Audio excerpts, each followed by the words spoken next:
اگر میں نے آپ کو رستہ دیا یہ جا کے ابن زیاد کو اطلاع دے گا، وہ میرے اوپر زندگی تنگ کر دے گا، حسین آپ کو رکنا پڑے گا۔ یہ کہہ کے ہر گھوڑے سے اترا اور حسین کے گھوڑے کی لجام میں ہاتھ ڈالا۔ جو ہی لجام میں ہاتھ ڈالا حسین نے اپنی آنکھوں کو بند کیا، ہر تیری ماں تیرے ماتم پہ بیٹھے۔ اتنا جملہ کہنا تھا، ہر مٹھیاں بھینچ کے کہتا حسین میں تیری ماں پہ سوائے درود کا کچھ نہیں پڑھ سکتا۔ اتنا جملہ کہنا تھا، یہ عماری سے علی کی بیٹی کی آواز آئی، کوئی ہر کو میرا سلام کہہ دے۔ آواز آئی، بی بی وہ تیرے بھائی کا رستہ روک رہا ہے، روک دی، اس نے جنگل میں میری ماں کا حیا کیا، اس نے جنگل میں میری ماں کا حیا کیا۔ ہر تجھے زینب سلام کیا۔ حسین نے کہا، ہور نہ تیری زندگی خطرے میں، نہ اپنے لہو سے تیری تلوار رنگین ہونے دوں گا، ہر قریبی کسی جگہ پہ جا کے مجھے پڑاؤ ڈالنے دے۔ حسین نے اپنے گھوڑے کو چلایا۔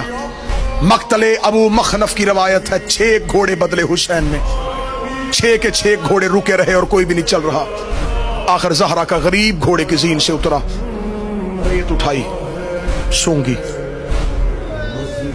اس صحرا کا، اس بستی کا نام کیا ہے؟ مولا غازریہ۔ کوئی اور نام مولا نینوا، کوئی اور نام مولا شط فرات، کوئی اور نام مولا کربلا۔ کربلا کا نام آنا تھا، زہرا کا چاند رو کے کہتا ان للہ و انا الیہ۔